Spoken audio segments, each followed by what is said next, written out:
Welcome to Mission Majjhima, Ajahn. Ajahn. So tell us about Majjhima 76, the Sandaka Sutta. So the Sandaka Sutta is a very interesting discourse where we have Venerable Ananda going on an outing to the Palaka tree cave, I believe. And there we find a bunch of other wanderers of various sects engaged in animal talk, tirachana kata. Tirachana literally means horizontal going, and it's generally referred to as an animal. So talk of kings, robbers, ministers, armies, talk of the well, talk of the village, whether things exist or don't exist. This great list of all the things we waste our breath on often.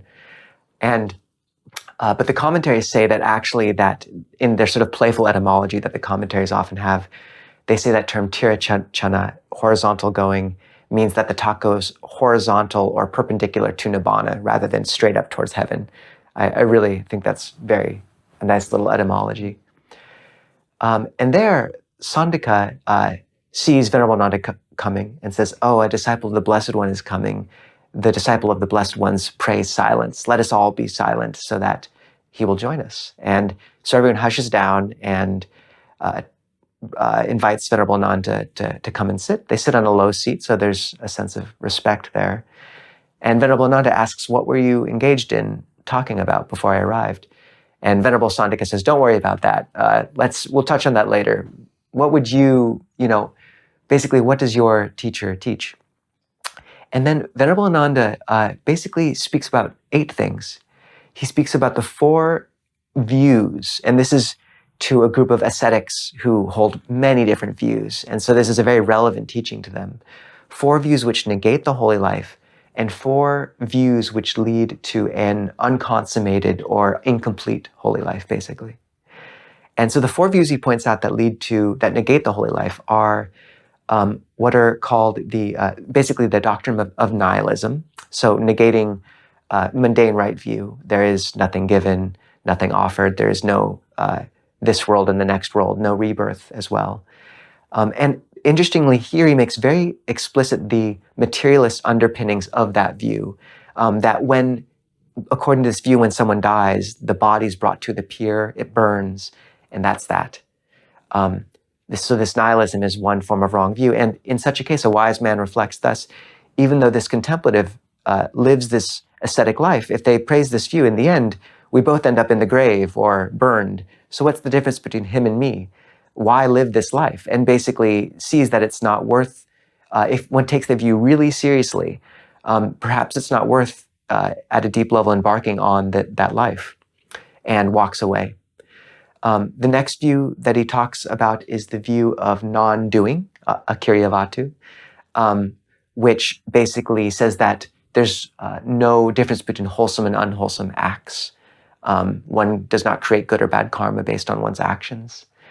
The third, ahetukavatu, of non-causality, a certain determinism. And the fourth is a very complex mix of this very elaborate doctrine, but basically a doctrine somewhere between determinism and non-causality, and there's some debate about exactly where that maps onto. And it makes sense that these views kind of interweave a little bit. I mean, it's a bunch of different wanderers in a very variegated intellectual landscape at the time. But all these 4 views have one thing in common, and that's they deny the efficacy of kama, of action.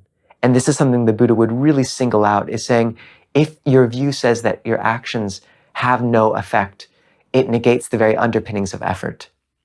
And not to say one really, there aren't people holding a secular view in this day and age or that who aren't living good lives. Obviously there are.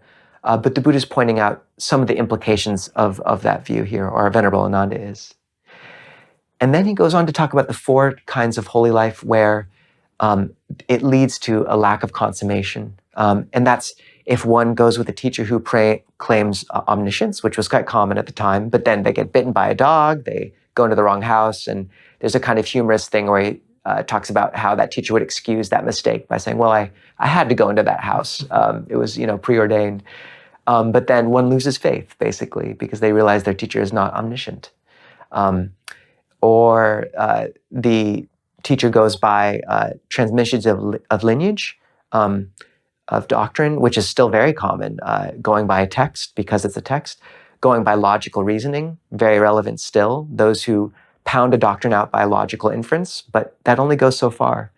And the last is a radical skepticism, where because a teacher is dull and deluded, they will avoid clinging to or ascribing to any view and be basically an irregular. And all four of those can be initially attractive, but Venerable Ananda is pointing out they don't actually lead to full awakening.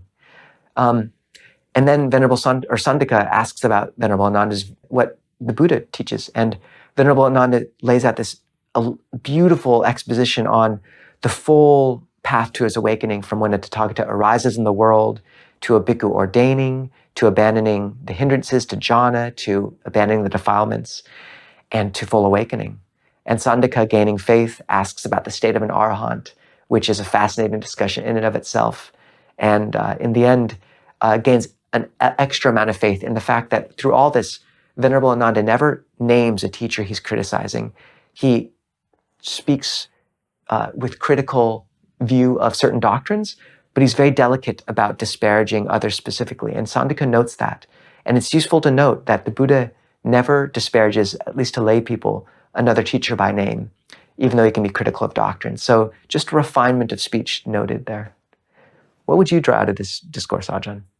Okay, yeah, just a few things to draw out. I'll just read that list of inappropriate topics of conversation, sometimes called animal talk. So talk about kings, robbers, ministers of state, armies, alarms, battles, food and drink, clothing, furniture, garlands and scents, relatives, vehicles, villages, towns, cities and countryside, women and heroes, the gossip of the street and the well, tales of the dead, of diversity, the creation of the world and the sea, and talk about whether things exist or not.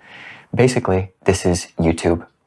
So paying attention to that, how much are you, if you really care about the path, how much might you be wasting your time on these things which are orthogonal, aren't really in relationship to the practice of the Dhamma?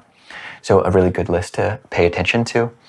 I love, this might be one of my favorite suttas, new favorite suttas in the Majjhima, just that list of beliefs that negate a holy life, an annihilationist, materialist view, an amoralist view, a determinist view. This is really important. I think this is the reason why the Buddha put right view as the first of the Eightfold Path, is because it's something that we can incline your mind towards. You can't really, at the beginning of the path, force your mind, and most people can't, to become concentrated, but you can reconsider what beliefs and views you have about the world. And these beliefs that negate causality, really you don't know, we don't know. Ultimately, it could be possible that the world is just totally by chance, or that it's totally determined by some god, or by just happenstance, or whatever it is, that really morality doesn't matter. But the Buddha posits, and an arahant or even a stream enter has seen that actually that's not the way that the world is. There is this law of causality. So believing in these things, because if you don't, it negates the holy life. People disrobe, or people never take robes or see the value of a holy life, because they might have this belief that, oh, if you only live once, YOLO, then why waste it, being cloistered up in a monastery? And similarly with those ways of unsatisfying ways of living the holy life, such as, just going by omniscience. It's so easy, would seem, to disprove omniscience, that if a teacher claims that, then it's unsatisfying, because it's so easy to seemingly disprove, or just by lineage, or even pitaka sampada. Mm-hmm. So how much are we just relying on the scriptures versus our own practice?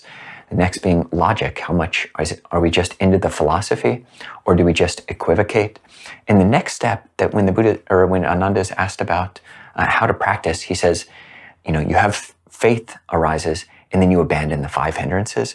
So once you have these initiatory beliefs, abandoning the 5 hindrances is really a good next step. And then the 5 things which an arahant is incapable of.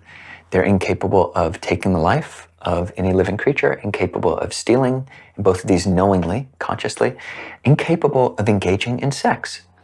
incapable of lying and incapable of storing things up like one would as a householder. It's just fascinating. A lot of crazy wisdom as it came to America in the 70s and 80s was all predicated that, oh, you can become enlightened and then just have your cake and eat it too. You can basically engage in all sorts of illicit behaviors because you're quote unquote enlightened. But according to the Buddha, the Pali Canon, an enlightened being doesn't engage in any of those unethical behaviors. And Ajahn, would you want to add anything else? Maybe I'll just point at one other aspect of that question around the state of an arahant, in that Sandaka asks if an arahant could enjoy the sense pleasures. And Venerable Ananda doesn't deny that. And it speaks to this Nibbedika Sutta, where the Buddha says that a person's resolve on the sensual pleasures is their sensuality. The beautiful things remain in the world and the wise remain unmoved. So kind of this acknowledgement that actually like an arahant can can touch the sense world. They can enjoy sensual pleasures. What they are incapable of are these things you pointed to, of lying, of stealing, of killing, and just such a beautiful, pure container for that idea of an arahant. And a good metric. If a teacher's lying, they're not enlightened. If they steal, they're not enlightened. And the fact that the pure citta is incapable of killing intentionally, just beautiful. Ajahn, what is the word of the week? The word of the week is brahmacharya, which means the holy life. Brahma means divine, and charya means comportment, action, way of living. So divine way of living, and it tends to mean the celibate life of a renunciant. All right, well, let's all live as holy a life as we can this next week.